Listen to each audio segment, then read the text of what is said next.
Hi hello ನಮಸ್ಕಾರ welcome back to my YouTube channel. ನಂದಿನ ಶುರು ಆಗೋದೆ ನನ್ನ ಮಗಳು ನಗೆಯಿಂದ. ನನ್ನ ಮಗಳು ಫಸ್ಟ್ ಗೌರಿ ಹಬ್ಬ ಶುರುವಾಗಿದ್ದು ಹಿಂದಿನಿಂದ ಅಜ್ಜಿ ಹಬ್ಬದಿಂದ. ಏನಿತ್ತು ಅಜ್ಜಿ ಹಬ್ಬ ಅಂದ್ಕೊಂಡ್ರ? ಗೌರಿ ಮನೆಗೆ ಬರೋ ಮೊದಲು ಈ ಅಜ್ಜಮ್ಮ ಗೌರಿ ಆಗಮನಕ್ಕೆ ತಯಾರಿ ಮಾಡ್ಕೊಂಡಿದ್ದಾರೋ ಇಲ್ವೋ ಅಂತ ನೋಡೋದಕ್ಕೆ ಬರ್ತಾಳೆ ಅನ್ನೋದು ಮಲೆನಾಡಿಗರ ನಂಬಿಕೆ. ಇವಳಿಗೆ ಮಾಂಸಾಹಾರ ಬಡಿಸಿ ನಾವು ಸೇವನೆ ಮಾಡಿ ಮಲ್ಕೊಂಡ್ವಿ.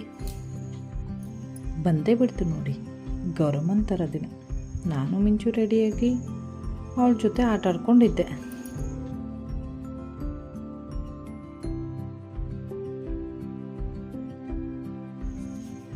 ಅಮ್ಮ ಅಡುಗೆಲಿ ಬ್ಯುಸಿ ಆದರೆ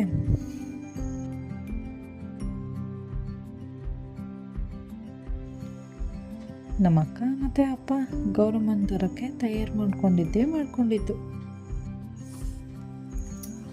ಭಾದ್ರಪದ ಮಾಸದ 3ನೇ ದಿನ ಈ ಹಬ್ಬವನ್ನು ಆಚರಿಸ್ತಾರೆ, ಸ್ವರ್ಣ ಗೌರಿ ವ್ರತವೆಂದು.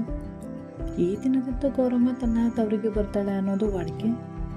ಹಾಗಾಗಿ ಮದುವೆಯಾಗಿ ಗಂಡನ ಮನೆಗೆ ಸೇರಿದ ಎಲ್ಲ ಹೆಣ್ಮಕ್ಳನ್ನು ವರ್ಷಕ್ಕೆ ಒಮ್ಮೆ ಕರೆಸಿ ಉಡಿ ತುಂಬಿ ಸದಾಕಾಲ ಆರೋಗ್ಯ ಐಶ್ವರ್ಯ ಸಂಪತ್ತು ಭರಿತಳಾಗಿ ಬದುಕಬೇಕು ಎಂದು ಈ ವ್ರತವನ್ನು ಮಾಡಿಸ್ತಾರೆ.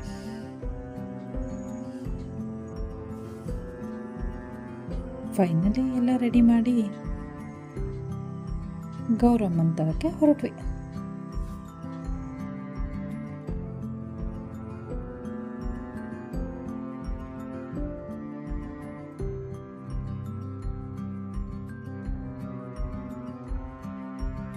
ತಾತ ಬಾರಿಸೋ ಜಾಗಂಟೆ ಸೌಂಡಿಗೆ ನನ್ನ ಮಗಳು ಕೇಕೆ ಹಾಕ್ತಾ ಗೌರಮ್ಮನ ವೆಲ್ಕಮ್ ಮಾಡೋಕ್ಕೆ ನಿಂತ್ಕೊಂಡ್ರು. ಹಿಂದೆಲ್ಲ ಹೊಳೆ ಹಳ್ಳಕ್ಕೆ ಗೌರಮ್ಮನ ತರಕ್ಕೆ ಹುಟ್ಟೋರೆಲ್ಲ ಹೋಗ್ತಿದ್ರು. ಈಗ ಮನುಷ್ಯರ ಅನುಗುಣಕ್ಕೆ ತಕ್ಕಂತೆ ಸ್ವಲ್ಪ ಬದಲಾವಣೆಗಳು ಆಗಿವೆ ಅಷ್ಟೆ.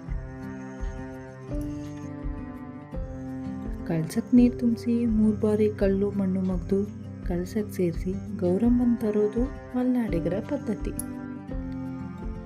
ಈಗ ಗೌರಮ್ಮನ ಒಳಗೆ ಕರ್ಕೊಂಡು ಹೋಗಿ ಸೀರೆ ಉಡಿಸಿ ಅವಳಿಗೆ ಪೂಜೆ ನೈವೇದ್ಯ ಕೊಟ್ಟು ನಮಸ್ಕರಿಸೋದು. ಹಾಗೆಯೇ ಗೌರಮ್ಮನ ಜೊತೆಗೆ ಜೇನು ಕಲ್ಲಮ್ಮ ದೇವರಿಗೂ ಒಂದು ಪೂಜೆ ಕೊಡೋದು ಇಲ್ಲಿಯ ಪದ್ಧತಿ.